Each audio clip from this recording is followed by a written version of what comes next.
The world is your home, Lord, our heart is your home. A heart full of love, Lord, my heart is your home. We are the children, children of Sai. We are the children, children of Sai. We are the children, children of Sai. We are the children, children of Sai.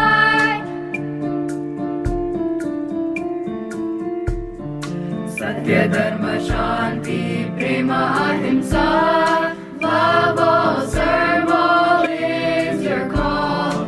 Love if you can, hurt no one in despair. For you are the Father and we are the children, children of Sai. We are the children, children of Sai. We are the children, children of Sai. We are the children, children of Sai. Kali Yuga Deva Avatara. You have come to guide us all. Sachidananda Avatara. Guide us all, lead us all. Guide us all, lead us all. We are the children, children of Sai. We are the children, children of Sai. Kali Yuga Deva Avatara. We love you, Father, show us the way. Sachidananda Avatara. We love you, Mother, show us the way. We love you, Mother, show us the way. Deva Avatara, Sachidananda Avatara. Kali Yuga Deva Avatara, Sachidananda Avatara. We are the children, children of Sai.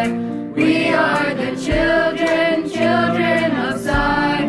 Kali Yuga Deva Avatara, Sachidananda Avatara.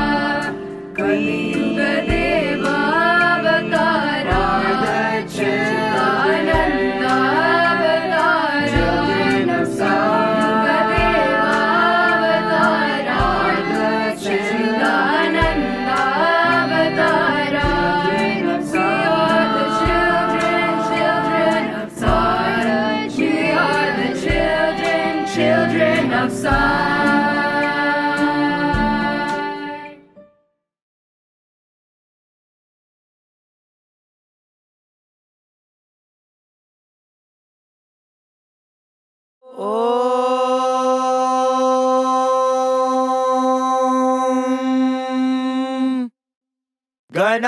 गणानां त्वा गणपतिगुं हवामहे कविं कवीनामुपमश्रवस्तमम् ज्येष्ठराजं ब्रह्मणां ब्रह्मणस्पत आनः शृण्वन्नोतिभिः सीदसादनम् प्रणो देवी सरस्वती वाजेभिर्वाजिनीवती धीनामवित्रयवतु गणेशाय नमः सरस्वत्यै नमः श्रीगुरुभ्यो नमः हरिः ओम्। ॐ नमो भगवते रुद्राय। ॐ नमस्ते रुद्रमण्यव उतोत इषवे नमः। नमस्ते अस्तु धन्वने बाहुभ्यामुदते नमः। यात इषुः शिवतमा शिवं बभूवते धनुः। शिवा शरव्या यातवतया नो रुद्रमृडया। याते रुद्रशिवा तनूरघोरा पापकाशिनी। तयानस्तनुवाशन्तमया गिरिशन्ताभिचाकशीः यामिषुं गिरिशन्तहस्ते बिभर्ष्यस्तवे शिवाङ्गिरित्रतां कुरु माहि गुंसेः पुरुषं जगत् शिवेन वचसा त्वा गिरिशाच्छावदामसे यथा नः सर्वमिज्जगदयक्ष्मगुं सुमना असत् अध्यवोचदधिवक्ता प्रथमो दैव्योऽभिषक् अहेगश्च सर्वाञ्जम्भयन् सर्वाश्च यातु धान्यः असौ यस्ताम्रो अरुण उत बभ्रुः सुमङ्गलः ये चेमागुं रुद्रा अभितो दिक्षुश्रिता सहस्रशो वैशागुं हेडयेमहे असव्यो वसर्पति नीलग्रीवो विलोहितः उतैनं गोपा अदृशन्नदृशन्नुदहार्यः उतैनं विश्वा भूतानि सदृष्टो मृडयातिनः नमो अस्तु नीलग्रीवाय सहस्राक्षाय मीढुषे अथो ये अस्य सत्त्वानो हन्तेभ्यो करन्नमः प्रमुञ्च धन्वनस्त्वमुभयोरात्नियोर्जाम् याश्च ते हस्त इषवः पराता भगवो वप अवतत्यधनुस्त्वगुं सहस्राक्षशते शुधे निशीर्य शल्याणां मुखा शिवो नः सुमना भव विज्यं धनुः कपर्दिनो विशल्यो बाणवागुम् उत अनेशन्नस्येषव आभुरस्य निषङ्गतिः याते हेतुर्मीढुष्टमहस्ते बभूव ते धनुः तयास्मान् विश्वतस्त्वमयक्ष्मया परिभुजा नमस्ते अस्त्वायुधाय नातताय धृष्णवे उभाभ्यामुत ते नमो बाहुभ्यां तव धन्वने परिते धन्वनो हेतिरस्मान् वृणत्तु विश्वतः अथो य इषुधिस्तवारे अस्मन्निधेहितम् नमस्ते अस्तु भगवन् विश्वेश्वराय महादेवाय त्र्यम्बकाय त्रिपुरान्तकाय त्रिकाग्निकालाय कालाग्निरुद्राय नीलकण्ठाय मृत्युञ्जयाय सर्वेश्वराय सदाशिवाय श्रीमन्महादेवाय नमः नमो हिरण्यबाहवे सेनान्ये दिशाञ्च पतये नमो नमो वृक्षेभ्यो हरिकेशेभ्यः पशूनां पतये नमो नमः सस्पिञ्जराय त्विषीमते पथीनां पतये नमो नमो बभ्रुषाय व्याधिनेन्नानां पतये नमो नमो हरिकेशायोपवीतिने पुष्टानां पतये नमो नमो भवस्य हेत्यै जगतां पतये नमो नमो रुद्राय तताविने क्षेत्राणां पतये नमो नमः सूताय हन्त्याय वनानां पतये नमो नमो रोहिताय स्थपतये वृक्षाणां पतये नमो नमो मन्त्रिणे वाणिजाय कक्षाणां पतये नमो नमो भुवन्तये वारिवस्कृताय औषधीनां पतये नमो नम उच्चैर्घोषाय क्रन्दयते पत्रीणां पतये नमो नमः कृत्स्नवेताय धावते सत्त्वनां पतये नमः नमः सहमानाय निव्याधिन आव्याधिनीनां पतये नमो नमः ककुभाय निषङ्गिणे स्तेनानां पतये नमो नमो निषङ्गिण इषुधिमते तस्कराणां पतये नमो नमो वञ्चते परिवञ्चते स्तायूनां पतये नमो नमो निचेरवे परिचरायारण्यानां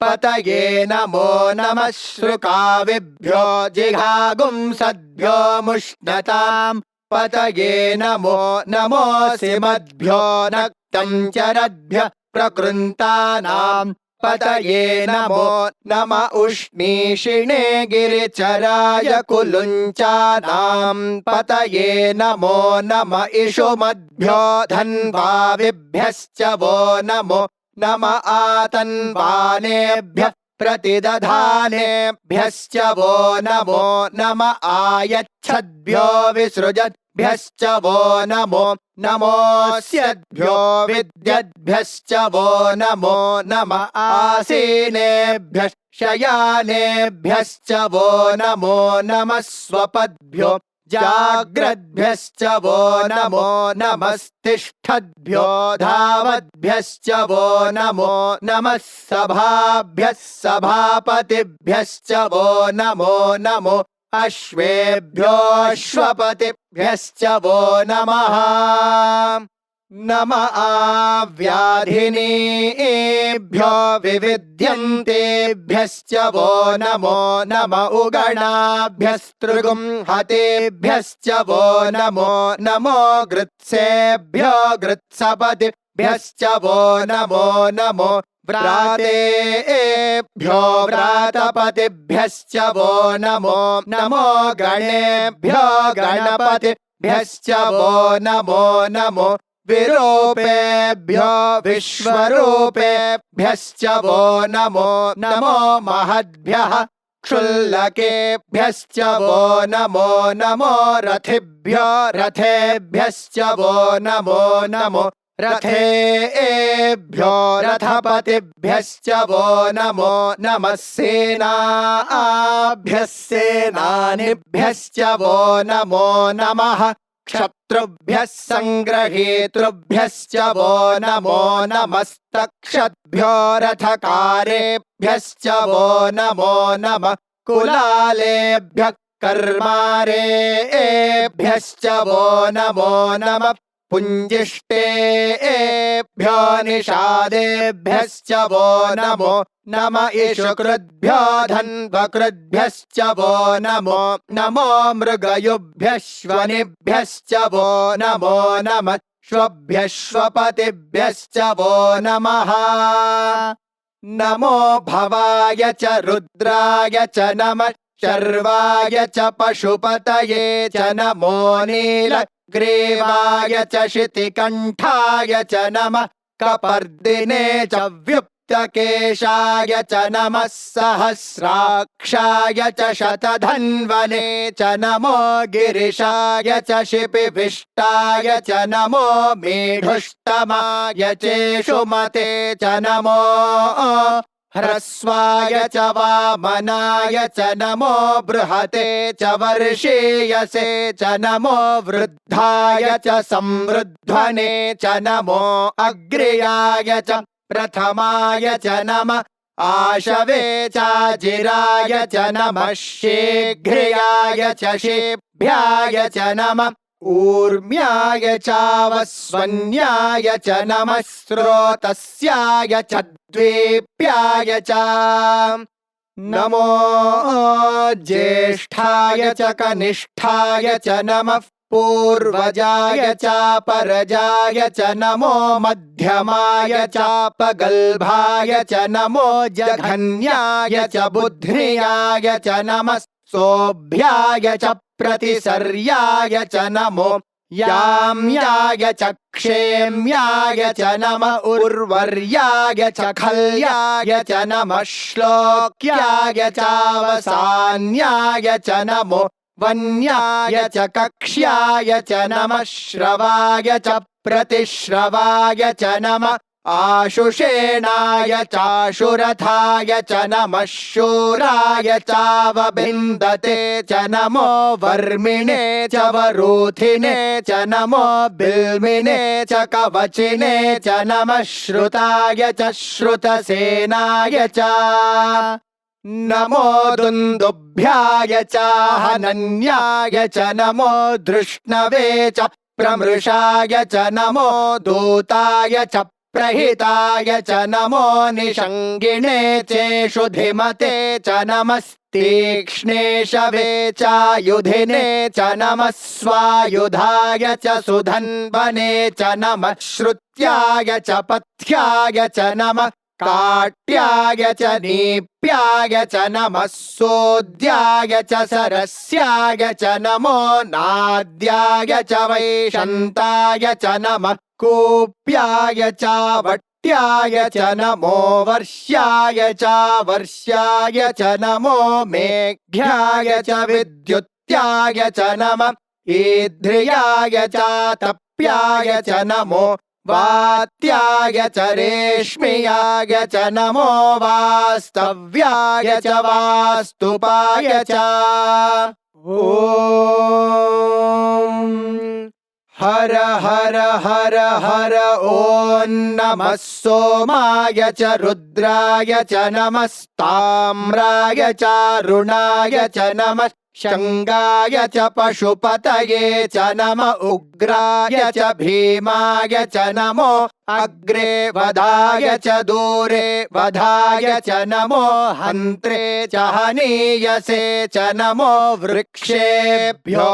हरिकेशेभ्यो नमस्ताराय नमः शम्भवे च मयो भवे च नमः शङ्कराय च मयस्कराय च नमः शिवाय च शिवतराय च नमस्तीर्थ्याय च कूल्याय च नमः पार्याय च वार्याय च नमः प्रतरणाय चोत्तरणाय च नमः आतार्याय च लाद्याय च नमः शष्प्याय च फेन्याय च नमः सिकत्याय च प्रवाह्याय च नम इरण्याय च प्रपथ्याय च नमः किगुंशिलाय च क्षयणाय च नमः कपर्दिने च पुलस्तये च नमो गोष्ठ्याय च गृह्याय च नमस्तल्प्याय च गेह्याय च नमः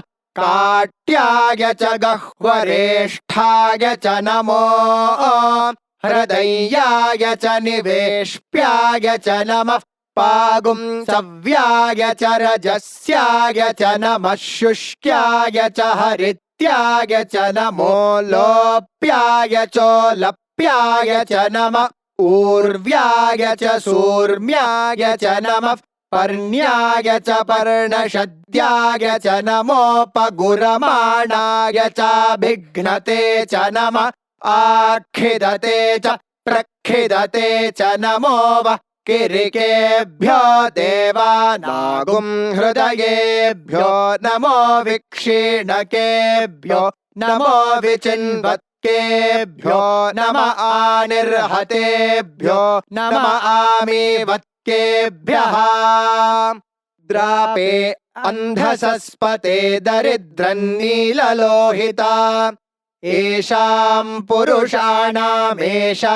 पशूनां माभेर्मा रोमो येषां किञ्चनाममत् या ते रुद्रशिवा तनो शिवा विश्वाह भेषजी शिवा रुद्रस्य भेषजी तया नो मृडजीवसे इमागुं रुद्राय तवसे कपर्दिने क्षयद्वेराय प्रभरामहे मतिम् यथा नः शमसद्विपदे चतुष्पदे विश्वं पुष्टं ग्रामे अस्मिन्ननातुरम् मृडानो रुद्रो तनो मयस्कृधि क्षयद्वेराय नमसा विधेमते यच्छञ्च योश्च मनुरायजे पिता तदश्याम तव रुद्रः प्रणीतो मानो महान्तमुतमानो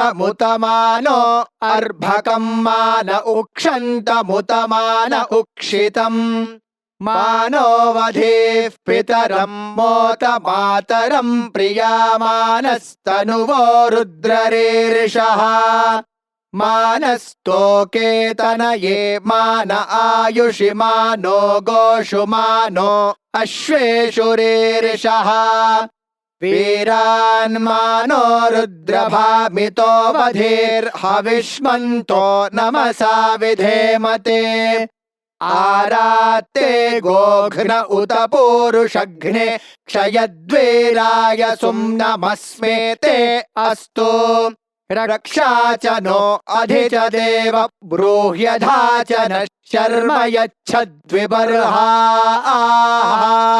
तुहि श्रुतं गर्तसदंयुवानं मृगन्न भीममुपहक्तृमुग्रम् मृडाचरित्रे रुद्रस्तवानो अन्यन्ते अस्मन्निवपन्तु सेनाः परिणो रुद्रस्य हेतर्वृणत्तु परित्वेषस्य दुर्मतिरघायोः अवस्थिरा मघवद्भ्यस्तनुष्वमेढ्वस्तोकायतनयाय मृडया मेढुष्टमशिवतमशिवो नः सुमना भवा परमे वृक्ष आयुधन् निधाय कृत्तिं वसान आचर पिनाकं बिभ्रदागहि विकिरितविलोहित नमस्ते अस्तु भगवः यास्ते सहस्रगुं हेतयोऽन्यमस्मन्निवपन्तु ताः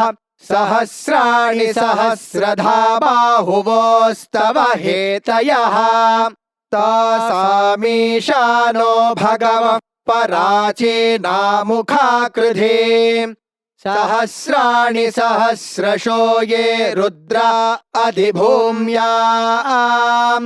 तेषागुं सहस्रयोजने वधन्वानि तन्मसे अस्मिन्महत्यर्णवेऽन्तरिक्षे भवा अधि नीलग्रीवा शितिकण्ठा शर्वा अधः क्षमाचराः नीलग्रीवा शितिकण्ठा दिवगुं रुद्रा उपश्रिताः ये वृक्षेषु सस्पिञ्जरा नीलग्रीवा विलोहिताः ये भूतानामधिपतयो विशिखासः कपर्दिनः ये अन्येषु विविध्यन्ति पात्रेषु पिबतो जनान् ये पथां पथि रक्षय ऐलभृदायव्युधः ये तीर्थानि प्रचरन्ति श्रुकावन्तो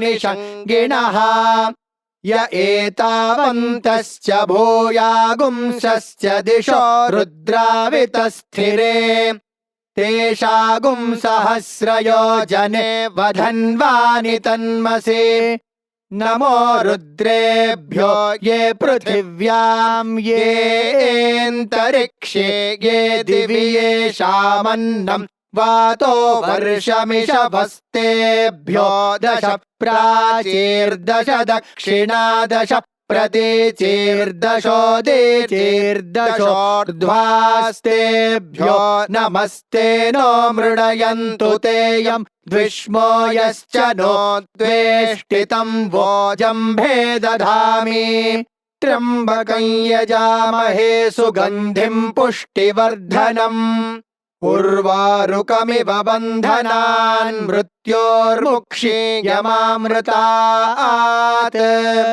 यो रुद्रो अग्नौ यो अप्सु य ओषधीषु यो रुद्रो विश्वा भुवना विवेश तस्मै रुद्राय नमो अस्तु ये ते सहस्रमयुतं पाशा मृत्योमर्त्याय हन्तवे तान् यज्ञस्य मायया सर्वानवयजामहे मृत्यवे स्वाहा मृत्यवे स्वाहा प्राणानां ग्रन्थिरसि रुद्रो मा विशान्तकः तेनान्येनाप्यायस्व नमो रुद्राय विष्णवे मृत्युर्मे पाहि तमुष्टुहि यस्विषुः सुधन्वायो विश्वस्य क्षयति भेषजस्य यक्ष्वा महेशो मनसाय रुद्रं नमोभिर्देवमसुरन्दुवस्य अयं मे हस्तो भगवानयं मे भगवत्तरः अयं मे विश्वभेषजो यगुं शिवाभिमर्शनः ॐ शान्ति शान्ति शान्तिः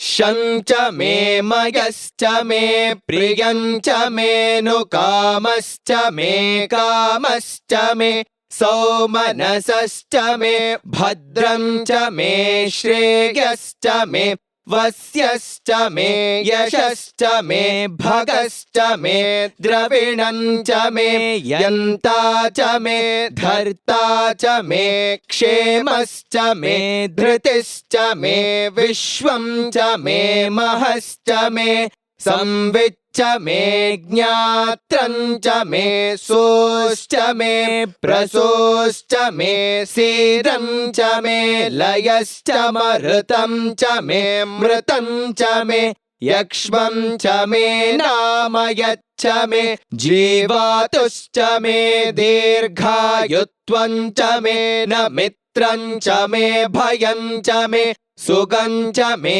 शयनं च मे सुषा च मे सुदिनं च मे ॐ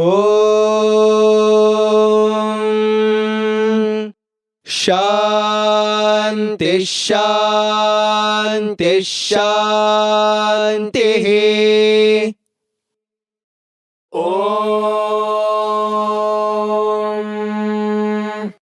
स्वस्ति प्रजाभ्यः परिपालयन्ताम् न्यायेन मार्गेण महीमहीषाः गोब्राह्मणेभ्यः शुभमस्तु नित्यम् समस्तलोकाः सुखिनो भवन्तु समस्तलोकाः सुखिनो भवन्तु समस्तलोकाः सुखिनो भवन्तु ॐ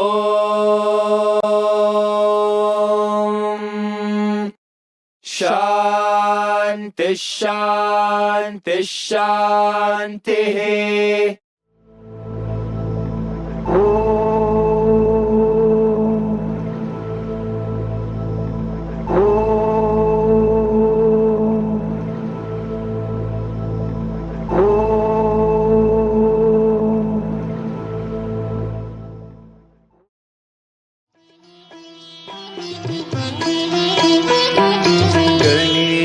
चरणं परमपावनं सत्यसायिनं गजाननं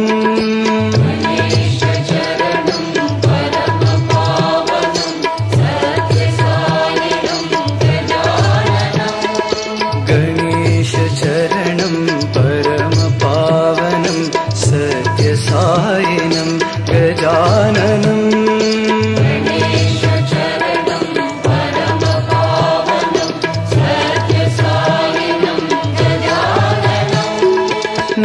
नित्यस्मरणं परमपावनं सत्यसायिनं गजाननं नित्यस्मरणं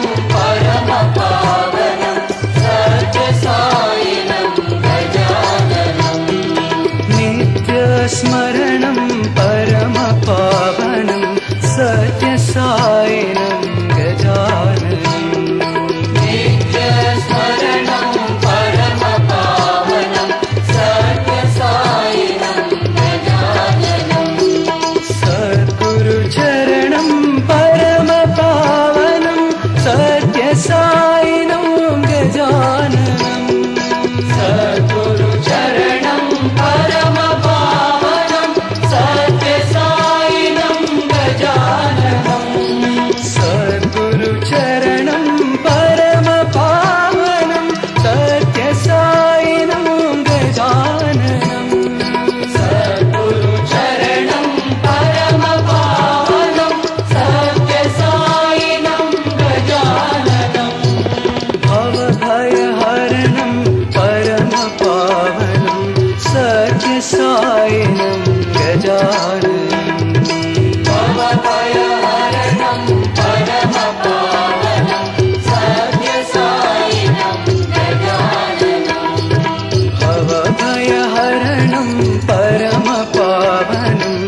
सत्यसायिनं गजाननम् नित्यस्मरणं परमपावनं सत्यसायिनं गजाननम् सद्गुरुचरणं परमपावनं सत्यसायिनं गजाननम्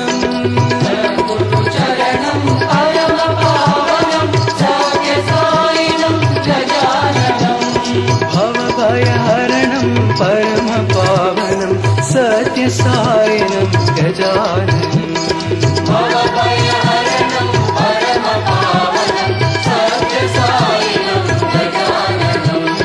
भवभयहरणं परमपावनं सत्यसायिनं गजाननम्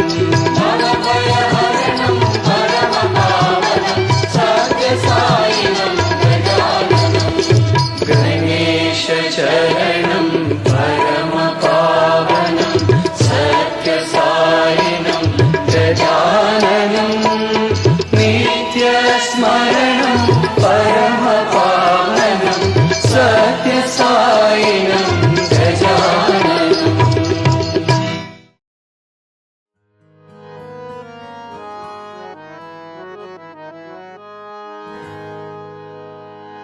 जीवन ज्योति तुम हो साई, जीवन ज्योति तुम हो साई, जीवन ज्योति तुम हो साई, जीवन ज्योति तुम हो साई, प्रेम की ज्योत जलाओ साई, प्रेम की ज्योत जलाओ, प्रेम की ज्योत जलाओ साई, प्रेम की ज्योत जलाओ, प्रेम की ज्योत जलाओ साई, प्रेम की ज्योत जलाओ, प्रेम की ज्योत जलाओ साई, प्रेम की ज्योत जलाओ, जीवन के इन अंधियारों में साई दीप जलाओ,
जलाओ। प्रेम की ज्योत जलाओ साई, प्रेम की ज्योत जलाओ। प्रेम की ज्योत जलाओ साई, प्रेम की ज्योत जलाओ। प्रेम की ज्योत जलाओ साई, प्रेम की ज्योत जलाओ। जीवन ज्योति तुम हो साई, जीवन ज्योति तुम हो साई। प्रेम की ज्योत जलाओ साई, प्रेम की ज्योत जलाओ। प्रेम की ज्योत जलाओ साई, प्रेम की ज्योत जलाओ। जीवन के इन अंधियारों में साई दीप जलाओ। जीवन के इन अंधियारों में साई दीप जलाओ। साई दीप जलाओ, सत्य साई दीप जलाओ। साई दीप जलाओ, सत्य साई दीप जलाओ। प्रेम की ज्योत जलाओ साई, प्रेम की ज्योत जलाओ। प्रेम की ज्योत जलाओ साई, प्रेम की ज्योत जलाओ। प्रेम की ज्योत जलाओ साई, प्रेम की ज्योत जलाओ। प्रेम की ज्योत जलाओ साई, प्रेम की ज्योत जलाओ। जीवन ज्योति तुम हो साई।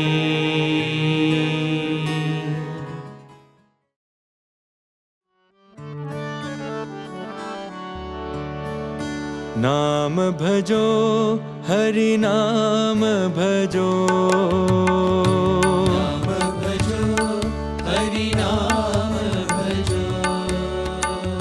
नाम भजो हरि नाम भजो। नाम भजो हरि नाम भजो। नारायण हरि नारायण, नारायण हरि नारायण।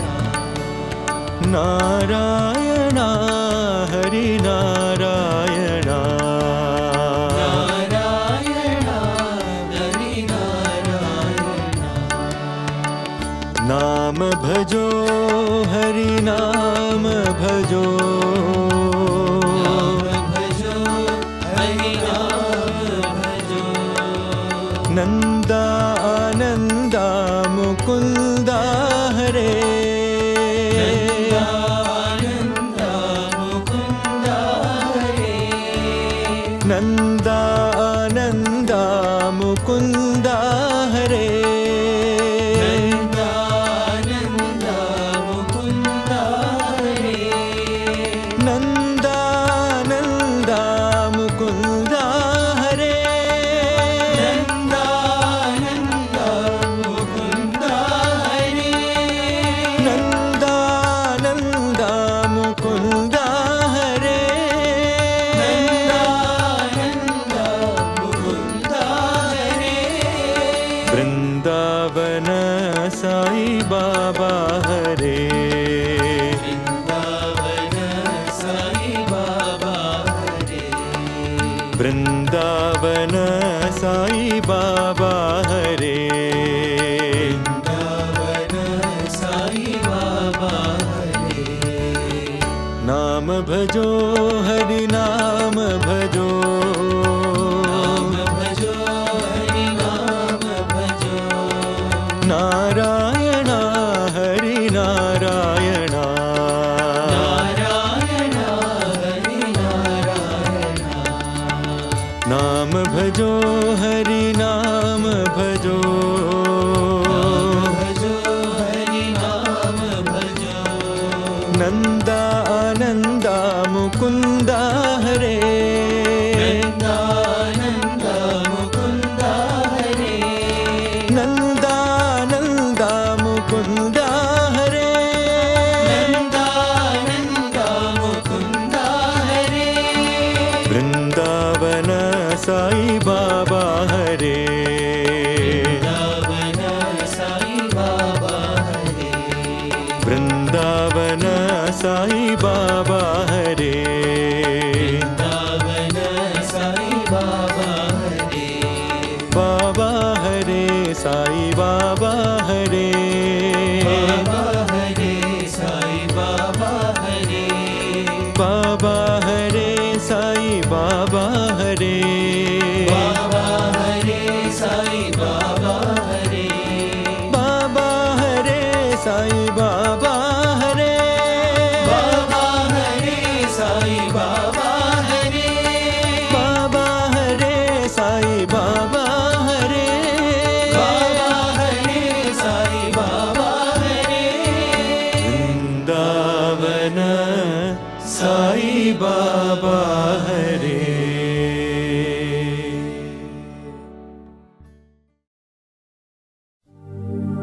திருநீர் என்னை காக்கும்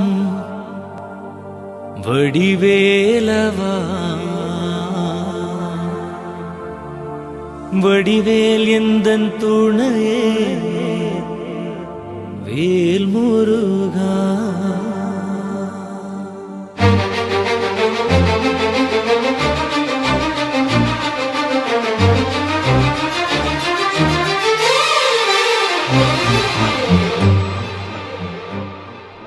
திருநீர் என்னை காக்கும் வடிவேலவா வடிவேல் எந்தன் துணையே வேல் முருகா திருநீர் என்னை காக்கும் வடிவேலவா வடிவேல் எந்தன் துணையே வேல் முருகா வடிவேல் என்னை காக்கும் வடிவேலவா உந்தன் நாமம் என்னை நாடும் வேல் முருகா வடிவேல் என்னை காக்கும் வடிவேலவா உந்தன் நாமம் என்னை நாடும் வேல் முருகா ஓம் முருகா ஓம் முருகா சரவண பவகுக வடிவேலா ஓம் முருகா ஓம் முருகா சரவண பவகுக வடிவேலா திருநீர் என்னை காக்கும் வடிவேலவா வடிவேல் எந்தன் துணையே வேல் முருகா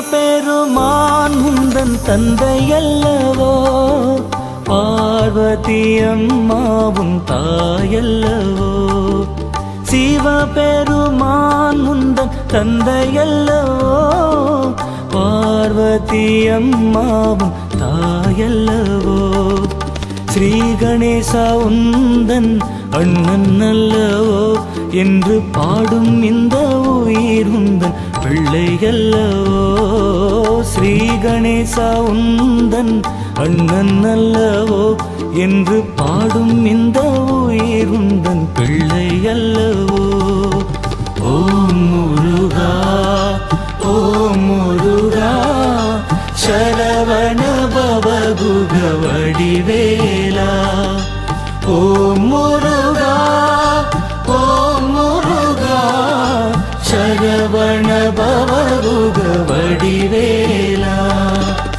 திருநீர் என்னை காக்கும் வடிவேலவா, வடிவேல் எந்தன் துணையே வேல் முருகா.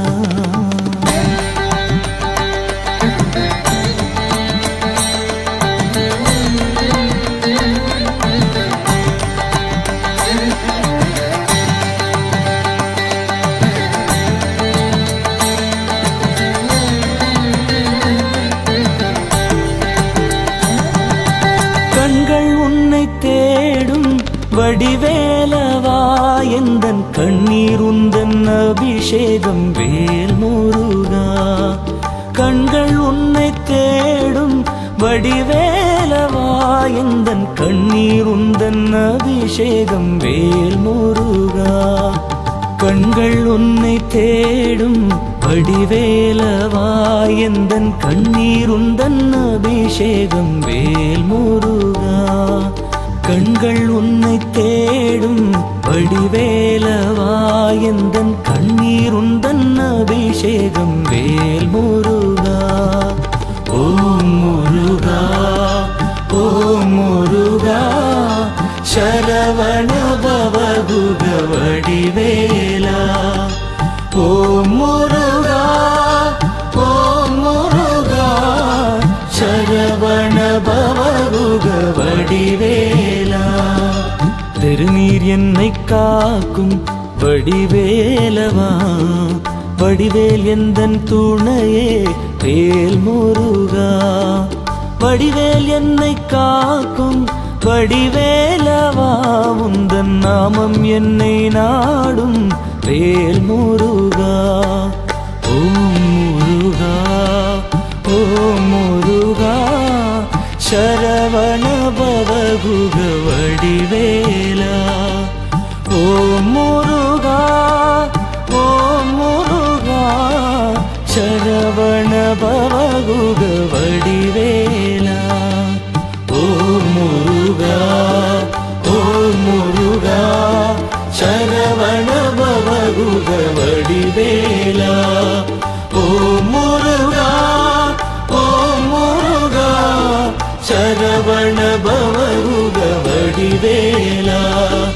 ஓம் முருகா ஓம் முருகா சரவண பவகுக வடிவேலா.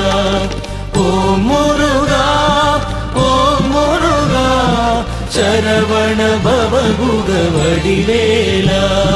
சரவண பவகுக வடிவேலா. சரவண பவகுக வடிவேலா.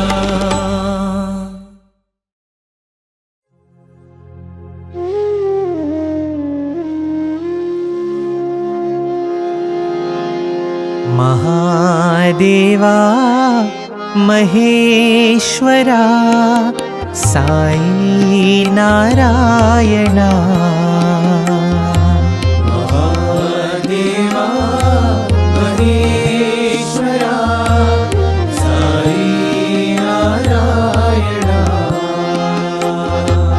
महादेवा महेश्वरा साई नारायणा. महादेवा महेश्वरा साई नारायणा. नटनागरा दुःखभञ्जना साई नारायणा. नटनागरा दुःखभञ्जना साई नारायणा. नटनागरा दुःखभञ्जना साई नारायणा. नटनागरा दुःखभञ्जना साई नारायणा. करुणाकरा अखिलेश्वरा साई नारायणा. करुणाकरा अखिलेश्वरा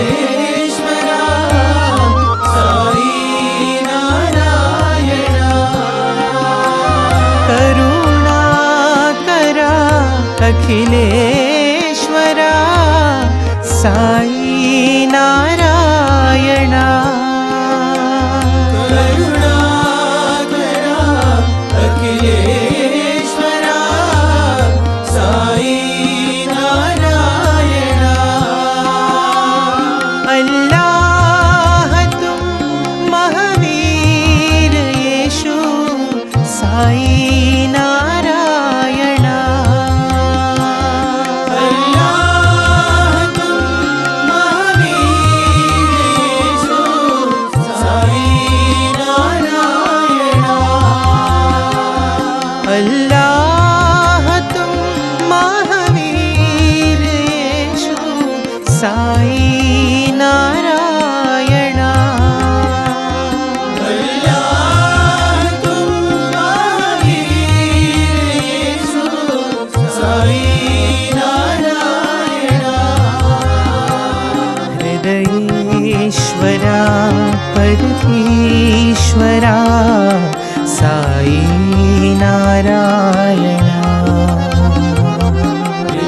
हृदयेश्वरा परमेश्वरा साई नारायण हृदयेश्वरा परमेश्वरा साई नारायण हृदयेश्वरा परमेश्वरा साई नारायण महादेवा महेश्वरा साई नारायण महादेवा महेश्वरा साई नारायण नटनागरा दुःखभञ्जना साई नारायण नटनागरा दुःखभञ्जना साई नारायण करुणाकरा अखिलेश्वरा साई नारायण करुणाकरा अखिलेश्वरा साई नारायण अल्लाह तुम महावीर येशु साई नारायण अल्लाह तुम महावीर येशु साई नारायण हृदयेश्वरा परमेश्वरा साई नारायण हृदयेश्वरा परमेश्वरा साई नारायण हृदयेश्वरा परमेश्वरा साई नारायण हृदयेश्वरा परमेश्वरा साई नारायण महादेवा महेश्वरा साई नारायण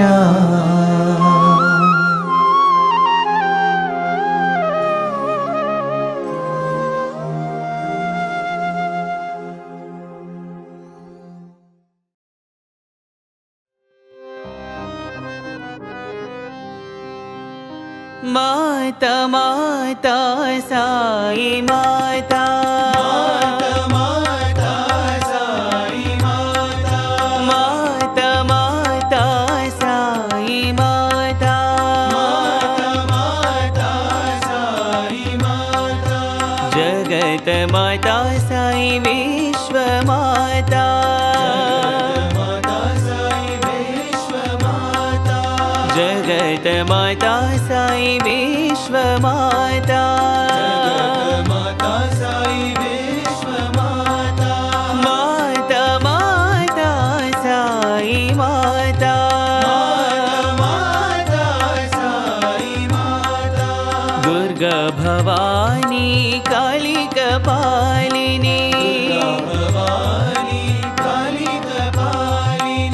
दुर्गा भवानी काली कपालिनी भवानी काली कपालिनी शान्तिदायिनी साई माता शान्तिदायिनी साई माता शान्तिदायिनी साई माता शान्तिदायिनी साई माता माता माता साई माता माता माता साई माता जगत माता साई विश्व माता जगत माता साई विश्व माता माता माता साई माता माता माता साई माता दुर्गा भवानी काली कपालिनी भवानी काली कपालिनी शान्तिदायिनी साई माता शान्तिदायिनी साई माता शान्तिदायिनी साई माता शान्तिदायिनी साई माता माता माता साई माता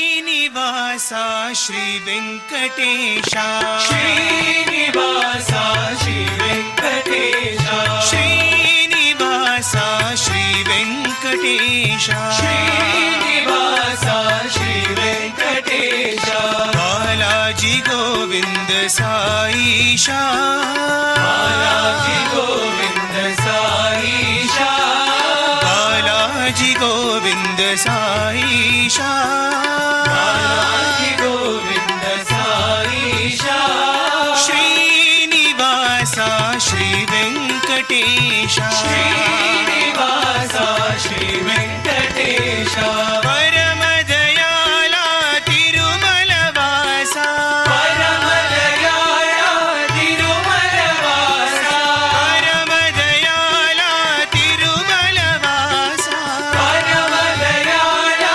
तिरुमलवासा पद्मालक्ष्मी वल्लभैषा पद्मालक्ष्मी वल्लभैषा पद्मालक्ष्मी वल्लभैषा पद्मालक्ष्मी वल्लभैषा पुण्डरीकाक्षा पापविनाशा पुण्डरीकाक्षा पापविनाशा पुण्डरीकाक्षा पापविनाशा पुण्डरीकाक्षा पापविनाशा श्रीनिवासा श्रीवेङ्कटेशा श्रीनिवासा श्रीवेङ्कटेशा बालाजी गोविन्द साईशा बालाजी गोविन्द साईशा श्रीनिवासा श्रीवेङ्कटेशा श्रीनिवासा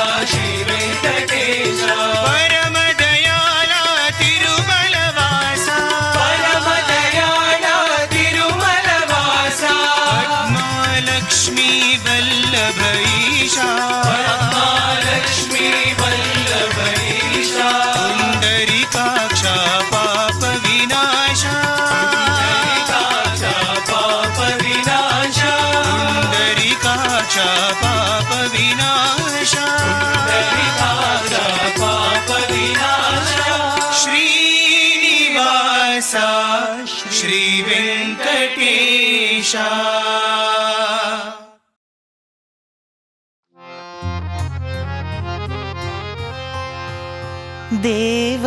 देवसेनापते स्कन्दा सुब्रह्मण्या पाहि माम् सेनापते स्कन्दा सुब्रह्मण्या पाहि माम् देवसेनापते स्कन्दा सुब्रह्मण्या पाहि माम् देवसेनापते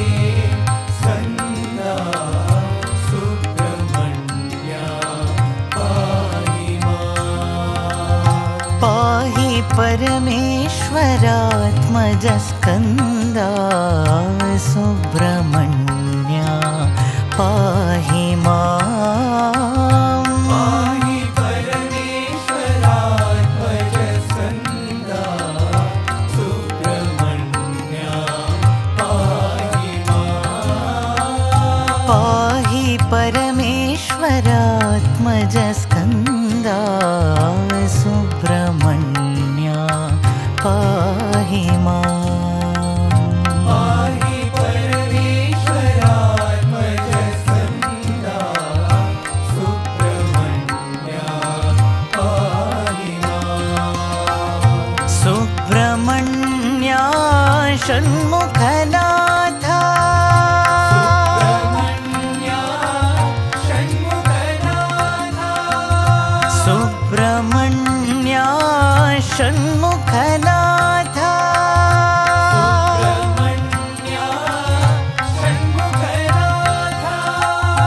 साईनाथा करुणा सिन्धो साईनाथा करुणा सिन्धो साईनाथा करुणा सिन्धो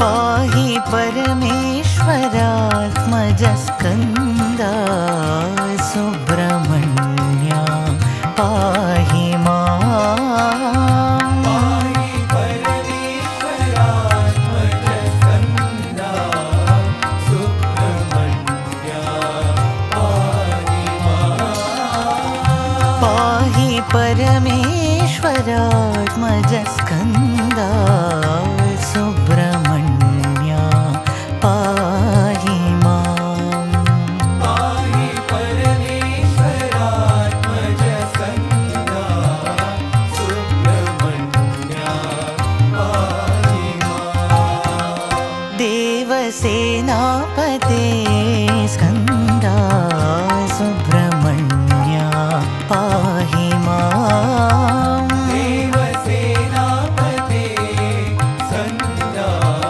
सुब्रह्मण्या पाहि माम् पाहि परमेश्वरात्मजस्कन्दा सुब्रह्मण्या पाहि माम् पाहि परमेश्वरात्मजस्कन्दा सुब्रह्मण्या पाहि माम् सुब्रह्मण्या षण्मुखनाथा सुब्रह्मण्या षण्मुखनाथा साईनाथा करुणा सिन्धो साईनाथा करुणा सिन्धो पाहि परमेश्वरात्मजस्कन्दा सुब्रह्मण्या पाहि माम् पाहि परमेश्वरात्मजस्कन्दा सुब्रह्मण्या पाहि माम् पाहि परमेश्वरात्मजस्कन्दा सुब्रह्मण्या पाहि माम् पाहि परमेश्वरात्मजस्कन्दा सुब्रह्मण्या पाहि माम् देवसेनापते स्कन्दा सुब्रह्मण्या पाहि माम्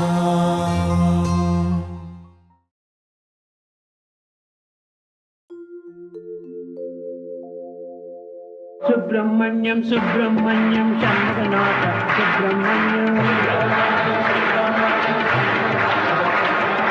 सुब्रह्मण्यं सुब्रह्मण्यं षण्मुखनाथ सुब्रह्मण्यं सुब्रह्मण्यं सुब्रह्मण्यं षण्मुखनाथ सुब्रह्मण्यं सुब्रह्मण्यं सुब्रह्मण्यं षण्मुखनाथ सुब्रह्मण्यं शिव शिव शिव सुब्रह्मण्यं हर हर हर हर Subrahmanyam Shiva Shiva Shiva Subramanyam Hara Hara Hara Hara Subramanyam Shiva Shiva Hara Hara Subramanyam Hara Hara Shiva Shiva Subramanyam Shiva Shiva Hara Hara Subramanyam Hara Hara Shiva Shiva Subramanyam Sharavana Bhava Subramanyam Sharavana Bhava Subramanyam Jai Shiva Sharavana Bhava Subramanyam Sharavana Bhava Subramanyam Om Shiva Sharavana Bhava Subramanyam Sharavana Bhava Subramanyam Shiva Shiva Hara Hara Subramanyam Hara Hara Shiva Shiva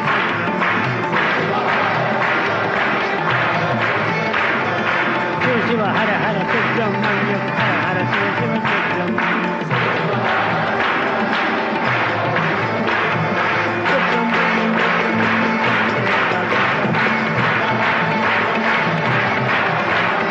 Subramanyam Subramanyam Jai Subramanyam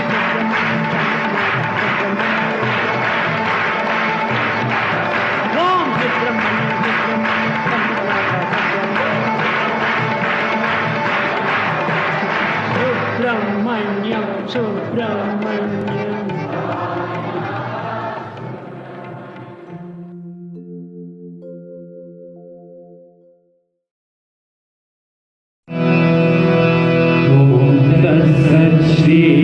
Sri Narayana पुरुषोत्तम गुरु सेतवतो कंठ विनायक सविता पावक सविता पावक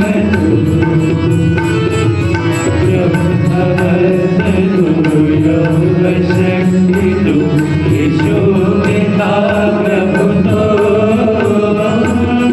रुद्र विष्णु तो राम कृष्ण तो रहे बटाओ रहे बटाओ वासुदेव ईश्वरो बधु चिदानंद हरिदो अद्वितीय तो अकाल निर्भय आत्मलिंग शिवदो आत्मलिंग शिवदो आत्मलिंग शिवदो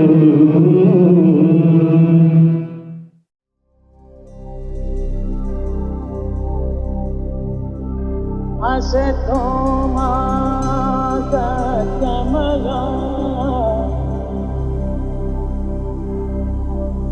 तमसो मा ज्योतिर्गमया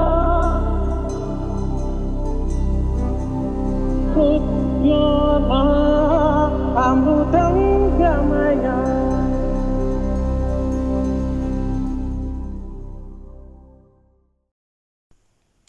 Om Shri Sai Ram. In order to remember Bhagavan's teachings continuously and to become worthy instruments of our Divine Master, every member has to engage in sadhana, a spiritual discipline which has to be merged with his or her day-to-day life, and every member is encouraged to make his or her family as a unit for such sadhana. Thus, with the view to qualify to become a true member of the organization, the following guidelines are to be followed. Number 1, daily meditation and prayer. Number 2, group devotional singing or prayer with family members once a week. Number 3, participation in Sai spiritual education by children of the family. Number 4, participation in community service work and other programs of the organization. Number 5, regular attendance at the center's devotional meetings. Number 6, regular study of Sri Satya Sai Baba literature. Number 7, the use of soft, loving speech with everyone. Number 8, not speaking ill of others, especially in their absence. And number 9, Narayana Seva. Practice placing a ceiling on desires. Consciously and continuously strive to eliminate the tendency to waste time, money, food, and energy, and utilize the savings for service to mankind. Jai Sai Ram. My humble pranams at the lotus feet of Swami and a loving Sai Ram to all our brothers, sisters, respected elders, and children tuned in tonight. We pray that with Swami's grace, you and your families are healthy, happy, and peaceful. Swami says, life is a campaign against foes, a battle with obstacles, temptations, hardships, and hesitations. These foes are within man, and so the battle must be incessant and perpetual. Like the virus that thrives in the bloodstream, vices of lust, greed, hate, malice, pride, and envy sap the energy and faith of man and reduce him to untimely fall. Ravana had scholarship, strength, wealth, power, authority, and grace of God. But the virus of lust and pride, which lodged in his mind, brought about his destruction despite all his attainments. He could not dwell in peace and joy for a moment after the virus started work. Virtue is strength, vice is weakness. Man differs from man in the struggle against inner foes. Each gets the result that his sadhana deserves, that his acts in this and previous births deserve. Life is not a mathematical formula where 2 + 2 always equals 4. To some, it may be 3. To some, 5.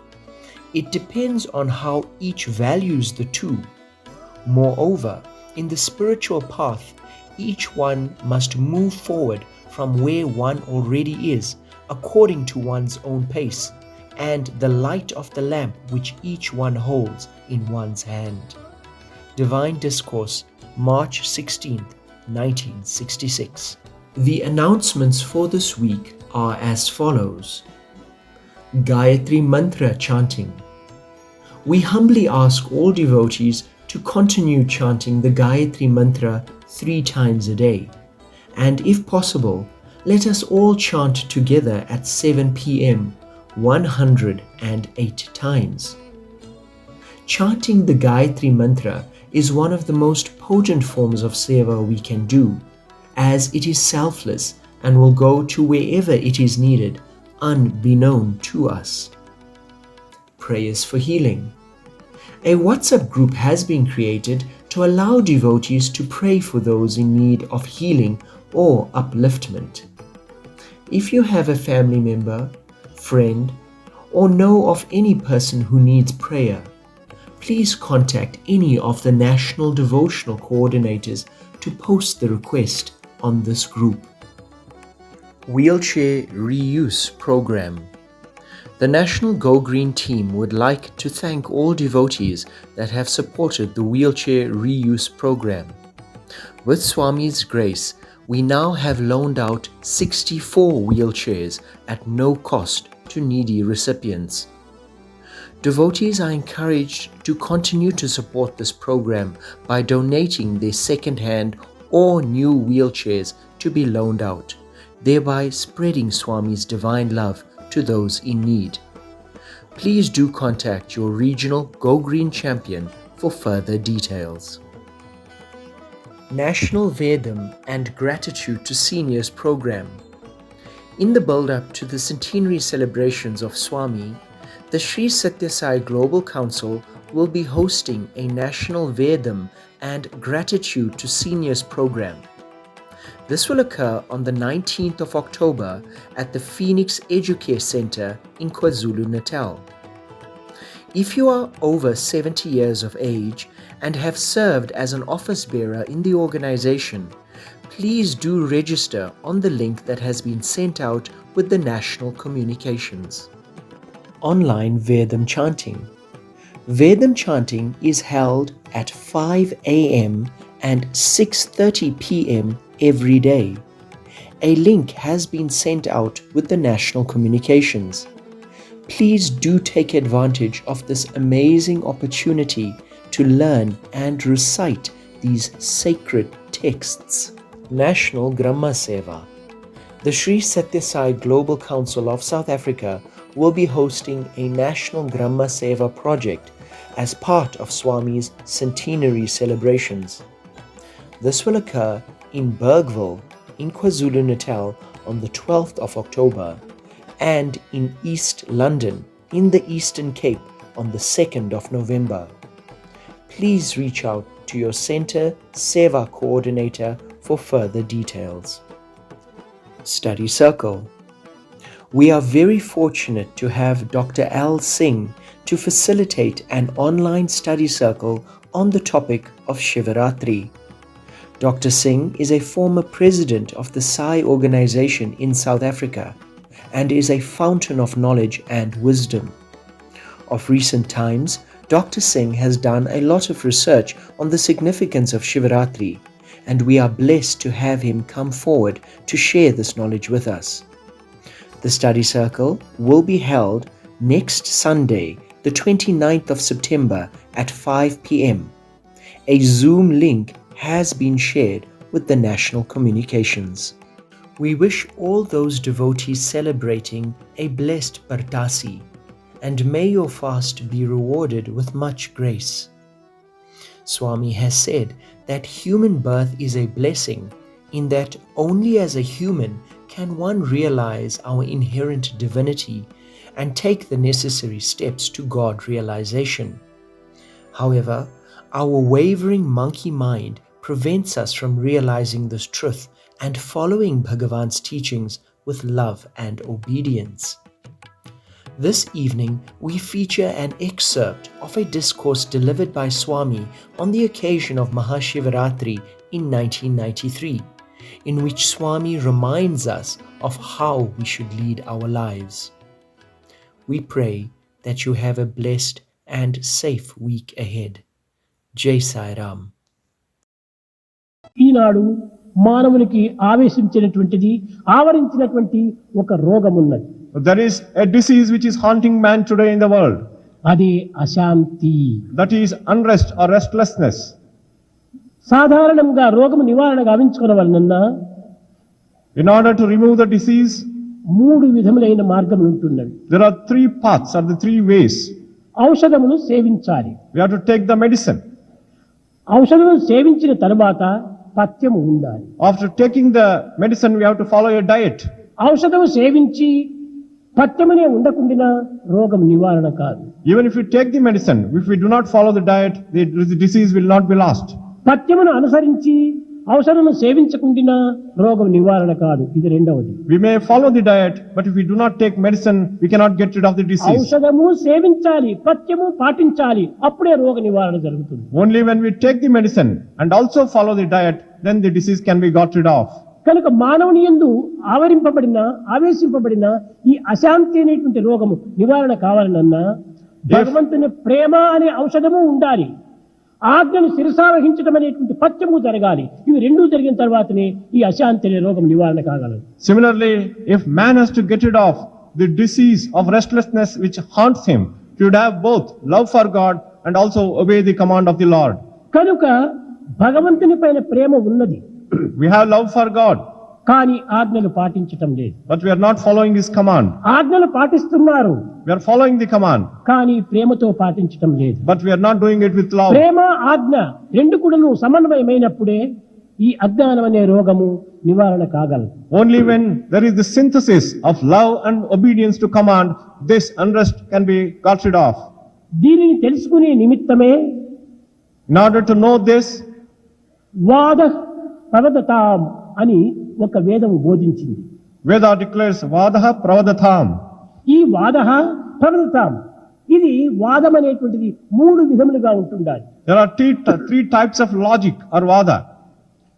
రాగద్వేషములు లేక, Without likes and dislikes,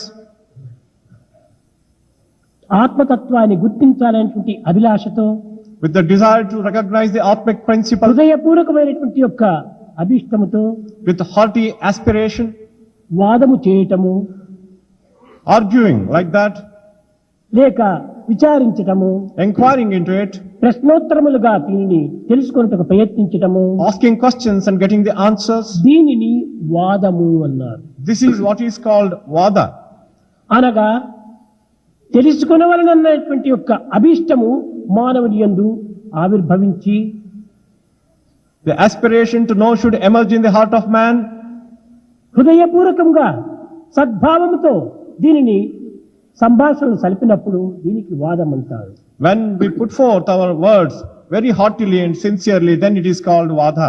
అట్లు కాక Without that, కేవలము తన మాటనే నెగ్గించుకోవాలి, in order to defend oneself, పరులను ఎట్టైనా కూడా ఓడించాలి, somewhere or the other we have to defeat the other పరమతాన్ని person, ఖండించాలి, and we have to criticize తన others, మతాన్ని పెంచుకోవాలి. defend oneself and justify oneself. కేవలం స్వార్థమైనటువంటి ఈ బుద్ధితో, With this selfish interest, సంకుచితమైన భావముతో with narrow feeling, వాదన చేసేటువంటి దానికి arguing like that, జల్పము అన్నారు. it is called jalpa. ఇది వాదము కాదు, That is not vada, ఇది జల్పము it is అన్నారు. jalpa. ఇంకా మూడవది, The third one, దేనిని చూచినా కూడాను ద్వేషించటమే. hating everything that one sees. ద్వేషించటమే తనకి ఇది ఒక సహజంగా ఏర్పడుతుంటుంది. It has become natural for him to hate తనలోని others. దోషములు ఏమాత్రం కూడాను లెక్కించక, He won't recognize his own defects, పరుల యందు నిరంతరము కూడాను దోషములు చూడటమే, finding defects in others ఆ always, సూచన దోషములను అభివృద్ధి గావించటమే, and developing those defects అభివృద్ధి గావించినటువంటి ఈ దోషములను ప్రచారం చేయటమే, and propagating those defects. దీనికి ఒక విధమైనటువంటి వితండవాదము అంటారు. This is called vitandavada, or perverted logic. వాదము, జల్పము, వితండము అని మూడు విధములైనటువంటి వాదములు. There are three types of argumentation: vada, jalpa, and vitanda. కానీ దురదృష్టవశాత్తు ఈనాడు మూడవదైనటువంటి యొక్క వితండవాదమే అధికంగా ఉన్నది, కానీ వాదము కానీ జల్పము కానీ అంత కనిపించటం లేదు. But unfortunately today, wherever you see, you find only perverted logic and అన్నీ argumentation. తెలిసిన వాని వలె వాదిస్తాడు. He argues as if he knows everything. అనగా ఏమిటి? తన స్వార్థాన్ని ప్రకటించుకునే నిమిత్తమై In order to express his selfishness, ఈ విధమైన వాదంలో ప్రవేశిస్తారు కొంతమంది. many people enter into this type of argumentation. ఇలాంటి వారు 1000 జన్మములు ఎత్తినప్పటికీ ఆత్మతత్వాన్ని ఏమాత్రమూ అర్థం చేసుకోలేరు. Even if they take 1000 births, they can never understand the Atmic principle. తెలుసుకోవాలి అనేటువంటి యొక్క అభిలాష, అభిరుచి మానవుని యందు ఆవిర్భవించాలి. This aspiration to know should first emerge in man. అప్పుడే మానవత్వం సార్థకమవుతుంది. Only then the mankind finds fulfillment. ఇటువంటి మానవత్వాన్ని మనం పొంది కూడాను, Having attained the human birth, ఇటువంటి దివ్యత్వం మనలో ఉండి కూడాను, though we have the divinity within us, మనము దీనిని గుర్తించలేకపోతున్నాం. we are not able to recognize it. అన్నీ తెలుసుకుంటున్నాడు మానవుడు, Man is trying to know everything, కానీ తనను తాను తెలుసుకున్నటకు ప్రయత్నించడం లేదు. but he does not try to know himself.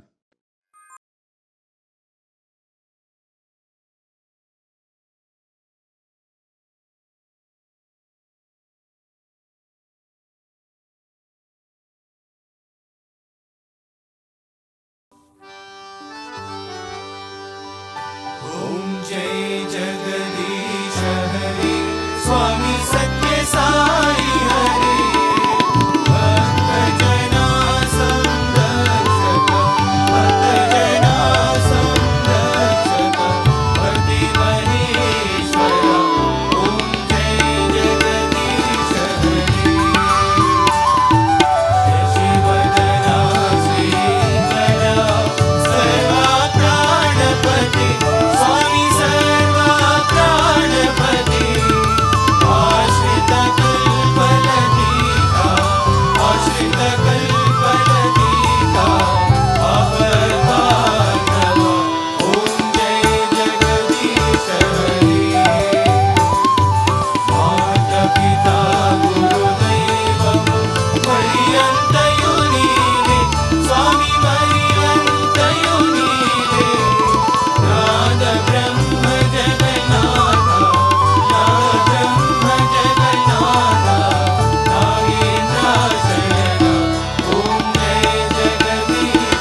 सद्गुरुदेवा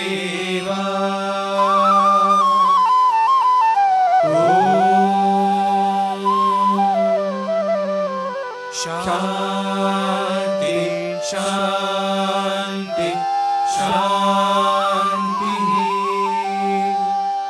समस्त लोका सुखिनो भवन्तु समस्त लोका सुखिनो भवन्तु समस्त लोका सुखिनो भवन्तु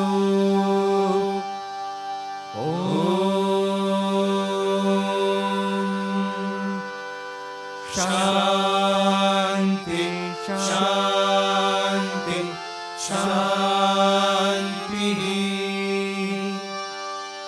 जय बोलो भगवान श्री सत्य साई बाबा जी की जय।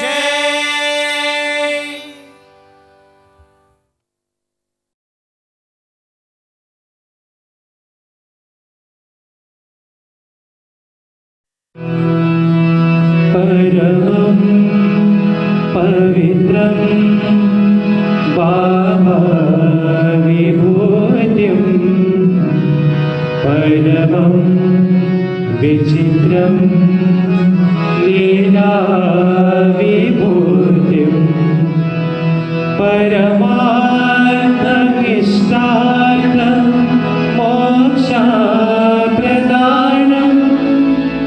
बाबा विभूतिं हृदयाश्रयामि परमं पवित्रं बाबा विभूतिं परमं विचित्रं लीला विभूतिं परमार्थमिष्टार्थं मोक्षप्रदानं बाबा विभूतिं हृदयाश्रयामि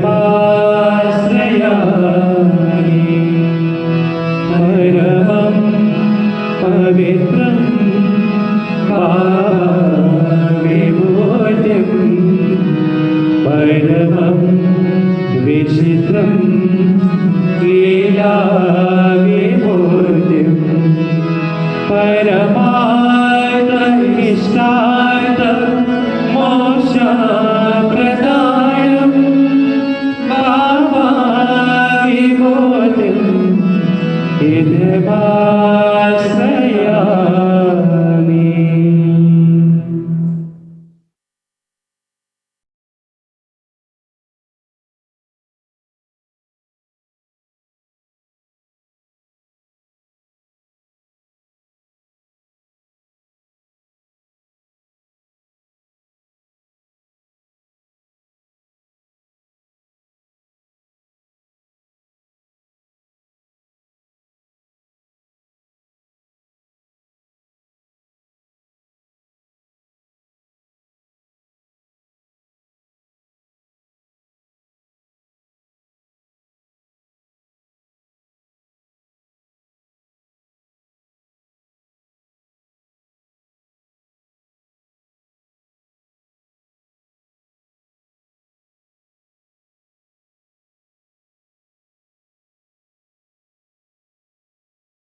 ॐ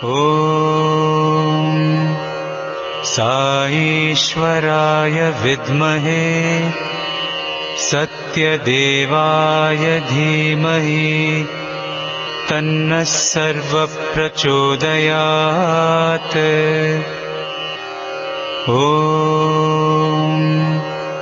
साईश्वराय विद्महे सत्यदेवाय धीमहि तन्नः सर्वप्रचोदयात्।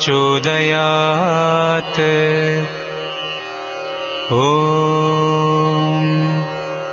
साईश्वराय विद्महे सत्यदेवाय धीमहि तन्नः सर्वः प्रचोदयात्।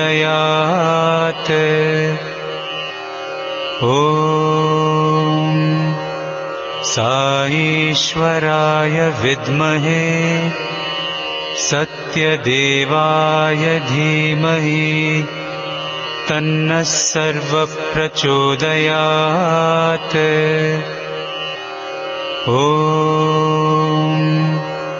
साईश्वराय विद्महे सत्यदेवाय धीमहि तन्नः सर्वः प्रचोदयात्। ॐ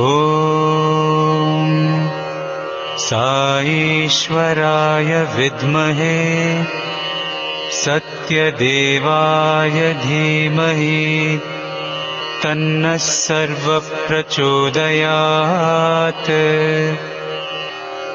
ॐ साईश्वराय विद्महे सत्यदेवाय धीमहि तन्नः सर्वः प्रचोदयात्। ॐ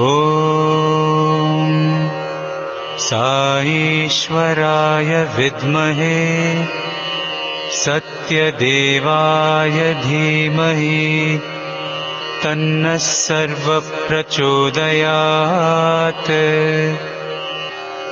ॐ साईश्वराय विद्महे सत्यदेवाय धीमहि तन्नः सर्वः प्रचोदयात्।